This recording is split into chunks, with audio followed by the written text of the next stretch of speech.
a su ciudad de Nazaret, y el niño crecía y se fortalecía y se llenaba de sabiduría, y la gracia de Dios era sobre él. Esto lo podemos leer en este pasaje de Lucas 2:39 y 40.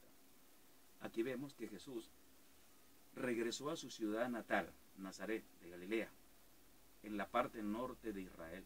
Luego de cumplirse todo lo estipulado por la ley, lo cual los judíos tenían que someterse a dichas normas y preceptos y leyes, si vemos un poco más allá de lo que la Biblia describe, veremos que Jesús no se movió de Galilea, excepto en los tiempos que la ley estipulaba que debía bajar a Jerusalén, que era de tiempo en tiempo, pues Jesús salía de allí y vino a su tierra, y le seguía sus discípulos, y llegando el día del reposo comenzaba a enseñar en la sinagoga, y muchos oyéndole se le admiraban y decían: ¿de dónde tiene estas cosas?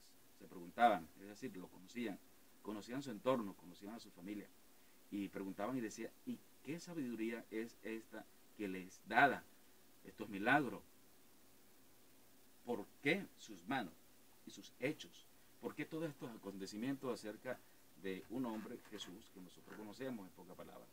Decían, no es José, no es Judas y Simón, no están también aquí con nosotros sus hermanas. Estoy refiriéndose incluso al círculo familiar de Jesús. Es decir, lo conocían muy bien, sabían quién era Jesús y quiénes eran incluso su entorno familiar. Y por ello es que se escandalizaban de él. Mas Jesús les decía: no hay profeta sin honra, sino en su propia tierra y en sus parientes y en su casa. Eso lo podemos leer también en Marcos 6:1. Podemos leer cómo Jesús describe algunas cosas aquí, diciendo incluso que no hay profeta sin honra, sino en su propia tierra. Es decir, hasta que no se le reconozca a alguien como profeta, como ministro, pues no hay una manifestación real de las cosas acerca de Jesús. Jesús creció y vivió en Nazaret, tomando la profesión de su padre, siendo carpintero. Bueno, esto es lo que la tradición religiosa también nos vendió y manipuló, y de las cuales estaremos también hablando más adelante. Lo que quiere decir es que hay muchas cosas que fueron manipuladas en la Escritura acerca de lo que era Jesús mismo. Jesucristo fue un hombre normal, como cualquiera de nosotros, aquí en la tierra, con una misión. En los tiempos de reino, vamos a entender nosotros aquí en este espacio, en tiempos de reino, y dar todas las explicaciones referentes a Jesús. Es decir, entonces la gente conocía y estaban seguros de que quién era Jesús y que era Jesús, por lo menos como una persona normal, como cualquiera. Y por eso era que se sorprendía. Así que Jesús no había demostrado nada sobrenatural hasta que cumplió los 30 años. ¿Cuál era la profesión real del Padre de Jesús? Esto vamos a tenerlo para mañana. Para mañana ya jueves vamos a tener el tema acerca de cuál era la profesión real de Jesús. ¿Cuál era su posición social? ¿Cuál era la posición social de Jesús en su tiempo? Si era rico o si era pobre. Todas estas cosas nosotros lo vamos a dar con detalles para mañana. Estaremos hablando acerca de este tema, que es tan real e incluso interesante y bastante polémico, porque podemos ver registros históricos acerca de lo que le vamos a hablar. No solamente los registros bíblicos que aparecen en la Biblia, ¿verdad?, sino también otros registros que son y forman parte de la cultura judía. Y bueno, cuando todo el pueblo se bautizaba, Jesús también fue a bautizarse y oraba al cielo, y se abrió y dice que descendió del cielo sobre él en forma como paloma, y vino una voz del cielo que decía: tú eres mi hijo amado, en ti tengo complacencia. Lucas 3:21. Nótese que es bastante interesante que Jesús tenía 30 años, no era un niño recién nacido. Es decir, tenía todas sus facultades mentales lúcido y sabía lo que estaba haciendo. Era responsable de sus actos. Pues en ninguna parte de la Escritura pues se veía que a los niños se bautizaban siendo pequeños. Vemos el ejemplo, y nuestro modelo a seguir es Jesús. Tenemos el único modelo a seguir y es Jesús. Así que Jesús es nuestro ideal. En Hechos 10:38 vemos la confirmación de estos acontecimientos, como Dios ungió y fue ungido por el Espíritu Santo. Y con poder a Jesús dice que se manifestaban todas clases de milagros y las señales seguían, porque Dios estaba con él, desde luego.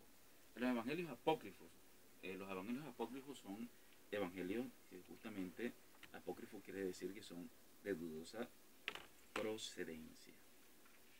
Es decir, que no tiene realmente, no hay nada allí que pueda especificar con claridad si realmente estos evangelios tienen que ver con una realidad eclesiástica. Más bien tiene que ver con un registro de los acontecimientos. Y allí mezclaban todas las cosas. Por lo tanto, es conocido como libros apócrifos. Además, en Juan 2, 1, 11 dice que su primera señal, ¿verdad?, de milagro fue el convertir el agua en vino en la boda de Canaán. Este es un acontecimiento posterior incluso a su bautismo, es decir, que después que Jesús recibe el bautismo del Espíritu Santo, es cuando él comienza realmente a ejecutar un ministerio de señales y de milagros. Y la primera señal, el primer milagro lo hizo Jesús justamente en una fiesta de boda donde convirtió el agua en vino. Otra vez es que Jesús hizo las sanidades y comienza a hacer milagros. Esto nosotros ya, creo que el mundo entero sabe acerca de esta realidad. Por eso que él dijo en Juan 14, de cierto os digo que el que en mí cree, las obras que yo hago, él las hará también, y aún mayores hará porque yo voy al Padre. Quiere decir que para hacer todas las cosas que el mismo Jesús hizo, nosotros podemos hacerlo. Está en la Biblia, está especificado, el mismo Jesús lo dijo, incluso diciendo que cosas mayores podríamos hacer, pero existen condiciones para ello. Jesús lo hizo a través del Espíritu Santo, que fue el que lo recibió después del bautismo. Para entender el alcance del ministerio público o terrenal de Jesús, debemos darnos cuenta a quién fue enviado a ministrar. En Mateo 15, 24, mientras hablaba con una mujer, una sirofenicia, Jesús dijo estas palabras. Él respondiendo dijo, no soy enviado sino a las ovejas perdidas de la casa de Israel. El carácter universal incluso aquí de su ministerio vino con su muerte y resurrección, cuando él murió por los pecados de todos los hombres. Por este motivo, no es de sorprenderse la fuerte oposición de los judaizantes, de los judíos en su tiempo de la iglesia judía, contra el mismo Jesús. El mensaje de Pablo a lo largo del libro, ¿verdad?, de los hechos acerca del carácter universal del ministerio de Jesús, habla acerca de él con mayor y con tal claridad. Así que el evangelio fue una realidad plasmada y proyectada por el mismo Jesús, pero fue un evangelio de reino. Y en ese momento era para los judíos. Y ellos no podían aceptar como Cornelio, que era un gentil, en Hechos 10 y 11, y luego la necesidad de circuncidarse y cumplir todo lo que es la ley de Moisés para poder ser salvo. El tema del concilio de Jerusalén en Hechos 15 y la ocasión del libro de Gálatas. Esto fue realmente una polémica y que no lo entendieron en su momento. Pero hoy sabemos que había propósito y que Dios tiene sus planes bien trazados. Bueno, pues el ministerio de Jesús en Mateo 9:35 vemos que consistía en el ministerio terrenal de Jesús. Recorría a Jesús todas las ciudades y las aldeas enseñando en la sinagoga de ellos y predicando el evangelio del reino y sanando toda enfermedad y toda dolencia en el pueblo. Son tres cosas principales que podemos notar las que Jesús hizo: enseñar, predicar, sanar a los enfermos. Por ejemplo, allí en los evangelios, cuando nosotros comenzamos a leerlo muy detenidamente, vemos la claridad de estos hechos, las cuales nosotros estamos describiendo. Volvemos y lo repetimos, estamos leyendo las escrituras y dando una reseña histórica de estos acontecimientos, y no obligamos a nadie a que acepte tal o cual religión, solamente describimos los hechos y que sea usted mismo quien juzgue y que tome la decisión de las cosas que tiene que hacer. ¿Y quién lo hace? Pues solamente creemos que lo puede hacer Dios a través del Espíritu Santo, el cual le bendecimos también y lo honramos porque creemos. Así como una gran cantidad de personas en este mismo momento y en este mismo instante aquí en Madrid están celebrando fiestas tradicionales que tienen que ver con lo que ellos creen, con la religión. Pues hemos creído en lo que la Escritura, la palabra de Dios, dice. Los evangelios están llenos de la enseñanza de Jesús. Tenemos el Sermón del Monte en Mateo 5, 6 y 7. Las parábolas de Marco o la enseñanza que dio a sus discípulos en la última cena. Juan 13, 14, 15 y 16, entre muchas otras cosas, y podemos leerlo. Así que todo lo que es el pasaje de las Escrituras, toda la Biblia en sí, te puede enseñar con mayor claridad lo que cada uno de nosotros podemos ver y entender y saber qué camino tomamos. es nuestra decisión, es su decisión. Y creo que esto puede llegar al pensamiento de aquellas personas que quieren o desean conseguir algo distinto, ¿no? En Marcos 1:27 dice: y todos se asombraron de tal manera que discutían entre sí diciendo: ¿qué es esto? ¿Qué nueva doctrina es esta? Que con autoridad manda a los espíritus inmundos y le obedecen. En Mateo 7:28-29 dice: y cuando terminó Jesús esta palabra, la gente se admiraba de su doctrina, porque les enseñaba como quien tiene autoridad y no como los escribas.